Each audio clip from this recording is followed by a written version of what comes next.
नमस्कार दोस्तों, मैं मंटू कुमार स्वागत करता हूं आप सभी दोस्तों का मेरे चैनल के इस नए एपिसोड में, जिसमें आज हम लोग सीखेंगे क्लास 10th फिजिक्स का चैप्टर नंबर 1 प्रकाश का परावर्तन। तो चलिए वीडियो को स्टार्ट। दोस्तों, हम लोगों का सबसे फर्स्ट चैप्टर क्या है? प्रकाश का परावर्तन। हम लोगों का प्रकाश का परावर्तन पढ़ना है, जिसमें हम लोगों का फर्स्ट क्वेश्चन क्या है। तो देखिए, हम लोगों का फर्स्ट क्वेश्चन इज डेट यहाँ पर कि प्रकाश क्या है, यानी कि इंग्लिश में हम लोग इसको क्या कहते हैं? लाइट। What is light? देखिए, प्रकाश वह कारक है जिसकी सहायता से हमारी आंखें किसी वस्तु को देख पाती है। देखिए, अर्थात यहाँ पर प्रकाश नहीं रहता तो आप लोग इसे लिखा हुआ को नहीं देख सकते, आप इसे बोर्ड को नहीं देख सकते हैं।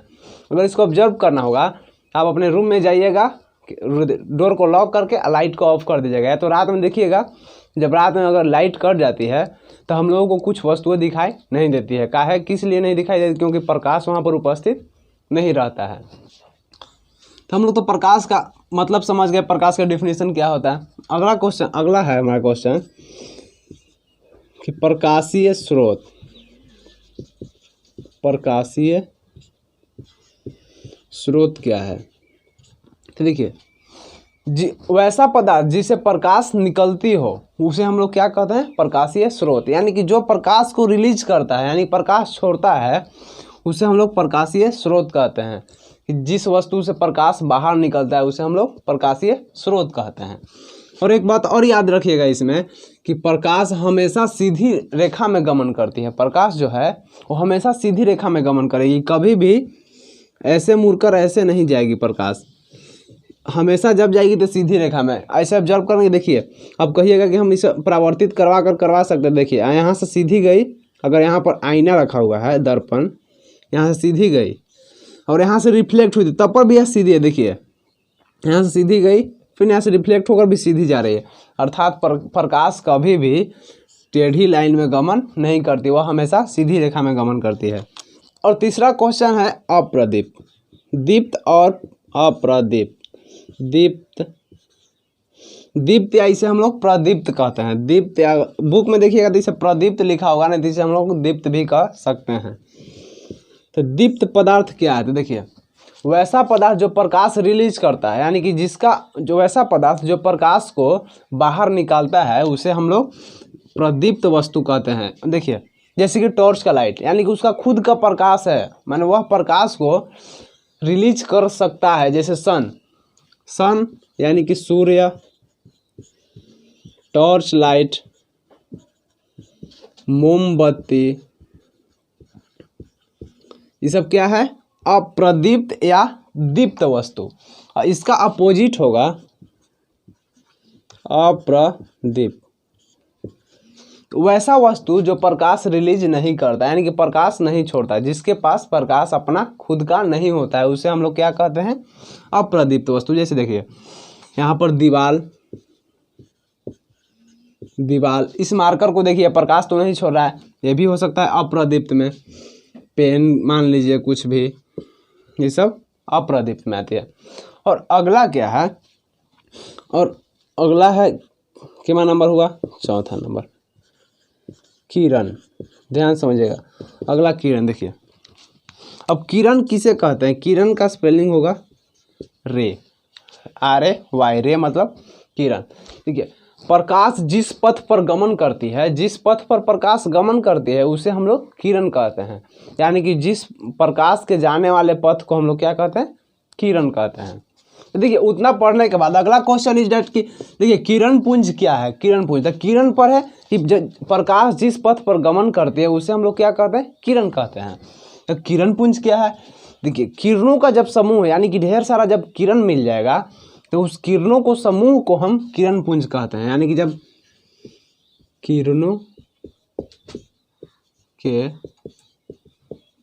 किरणों के समूह को हम किरण पुंज कहते हैं। और किरण पुंज 3 प्रकार के होते हैं। पहला अपसारी, दूसरा समांतर, तीसरा अभिसारी।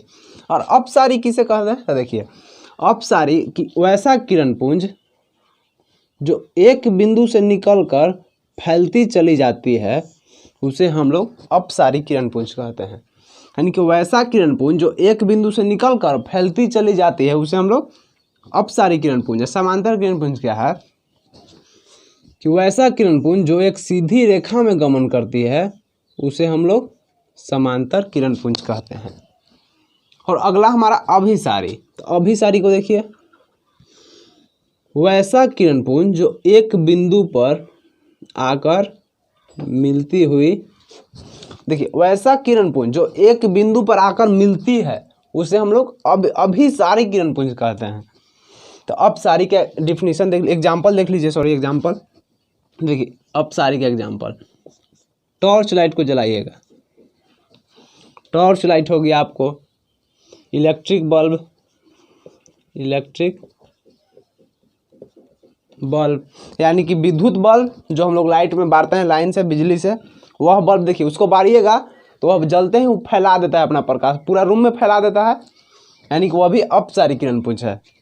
अगला है मतलब एक और है टॉर्च, टॉर्च को यहाँ से बारे तो फैलती जाती है, यानी कि वो भी है अपसारी का एग्जाम्पल। देखिए ये क्या है, समांतर किरणपुंज। तो समांतर किरणपुंज जो सीधी रेखा में गमन करती है, ये देखिए उसको जब रेजर लाइट देखे होंगे, रेजर लाइट को आप बारिएगा तो वो एकदम सीधी एकदम पतली लाइन से गुजरती है, सीधी रेखा, एकदम सीधी रेखा बनाती हुई जाती है। तो उस किरणपुंज को हम लोग क्या कहते हैं, समांतर किरणपुंज। अगला है हमारा अभिसारी किरणपुंज। अभिसारी होगा कि देखिए जब सूर्य है तो सूर्य से पृथ्वी पर प्रकाश आ रही है, देखिए यहाँ पर सूर्य है,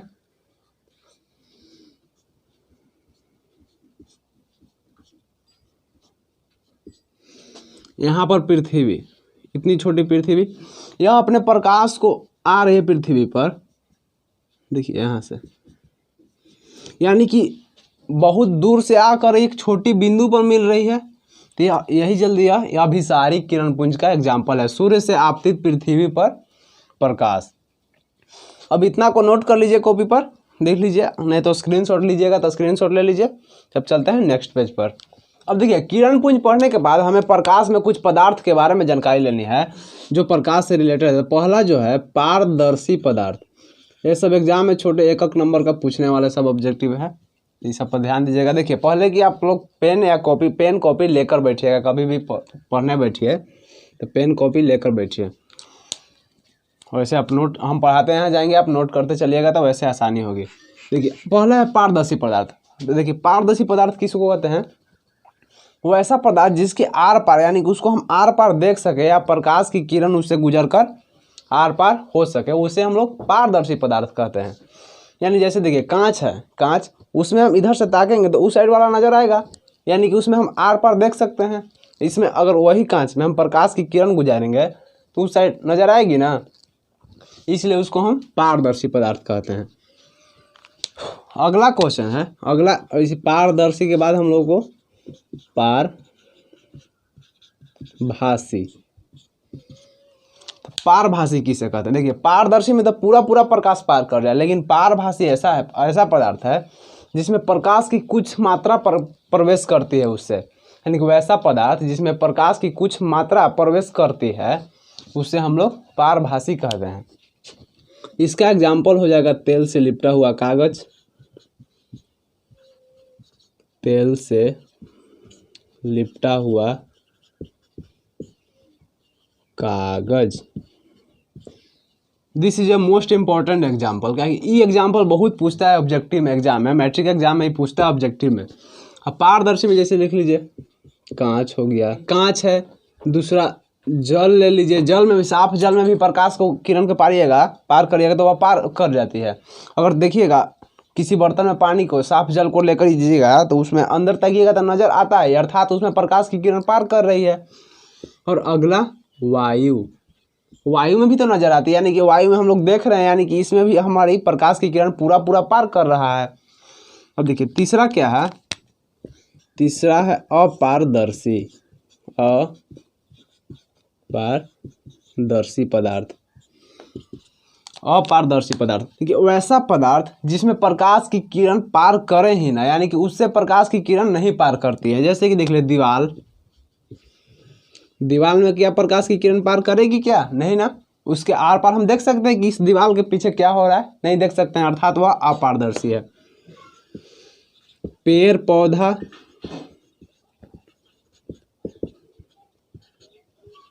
पहाड़ अब देखिए इस चैप्टर के छोटी छोटी बातों को हम लोग पढ़ लिए। अब घुसते डायरेक्ट चैप्टर में, यानी कि प्रकाश का परावर्तन।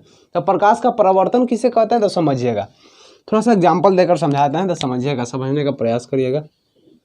देखिए एक दर्पण ले लेते हैं हम लोग।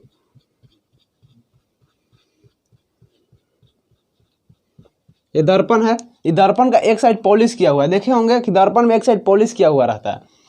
अब इस दर्पण में हम लोग प्रकाश की किरण को गुजारते हैं, यहाँ से प्रकाश की किरण आई और दर्पण से टकराकर पुनः उसी माध्यम में लौट जाती है। देखिए जब यहाँ से हम लोग प्रकाश की किरण को गुजारे, यहाँ पर टॉर्च है, ठीक,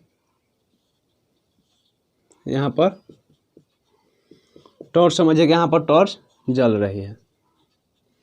यहाँ से हम लोग जब लाइट बार हैं तो यहाँ आकर दर्पण से टकराकर वह प्रकाश की किरण गुजर यही इसी माध्यम में लौट गई। तो जो यह घटना घटती है इसी को हम लोग प्रकाश का परावर्तन कहते हैं। तो इसको डिफाइन कैसे कर सकते हैं तो देखिए कैसे करेंगे।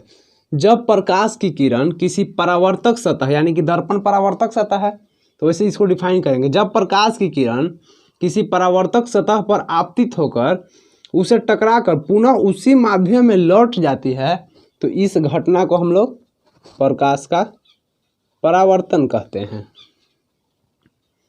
समझ गए? तो देखिए यही घटना है प्रकाश का परावर्तन। जो एक घटना घटी इसको क्या कहते हैं हम लोग? प्रकाश का परावर्तन कहते हैं। अब देखिए यहाँ पर ये जो प्रकाश का परावर्तन की घटना घट रही है इस दर्पण में, तो देखिए यहाँ से आपतित किरण, यानी कि जो किरण आती है उसे हम लोग क्या कहते हैं? आपतित किरण। आपतित किरण यानी कि जो किरण आई, यहाँ से आ रही थी इसे आपतित किरण आई, टकराकर वापस लौट रही है, तो इसे हम लोग कहेंगे परावर्तित किरण। परावर्तित किरण। और ये दोनों किरण के बीच में एक अभिलंब डाला जाता है, एक लाइन खींचा जाता है जिसे हम लोग अभिलंब कहते हैं। किसे कहते हैं? अभिलंब। अभिलंब। और देखिए यह जो आपतित किरण, यानी कि जो किरण आ रही है, तो यानी कि इसे हम लोग आपतित किरण कहेंगे। और इस आपतित किरण या अभिलंब के बीच में यहाँ पर एक कोई डिग्री का कोण बन रही है, तो इसे हम लोग आपतन कोण, जिसे हम लोग एंगल आई से सूचित करते हैं। और ये जो परावर्तन कोण, परावर्तित किरण और अभिलंब के बीच में जो कोण बनती है उसे हम लोग परावर्तन कोण कहते हैं। उसे हम लोग आर द्वारा सूचित करते हैं। अब इससे प्रकाश के परावर्तन के दो नियम निकल कर आती है। तो देखिए वह नियम क्या क्या है से। तो प्रकाश के परावर्तन के दो नियम होते हैं। तो पहला देखिए, आपतित किरण, परावर्तित किरण और अभिलंब, देखिए तीनों एक ही बिंदु पर स्थित है। तो यह पहला नियम है। आपतित किरण, आपतित किरण, परावर्तित किरण, परावर्तित किरण और अभिलंब, अभिलंब तीनों एक ही बिंदु पर स्थित रहती है। तीनों एक ही बिंदु पर स्थित होती है। पहला नियम हो गया। अब देखिए, अब जो एक यहाँ देखिए आपतित किरण और परावर्तित किरण, अभिलंब, देखिए ये दोनों के बीच में दो कोण बन रहा है, यानी आपतित को किरण और अभिलंब के बीच में जो कोण बन रहा है, और परावर्तित किरण और अभिलंब के बीच में जो कोण बन रहा है, आपतन कोण और परावर्तन कोण, दोनों एक दूसरे के बराबर होते हैं। तो दूसरा नियम क्या होगा?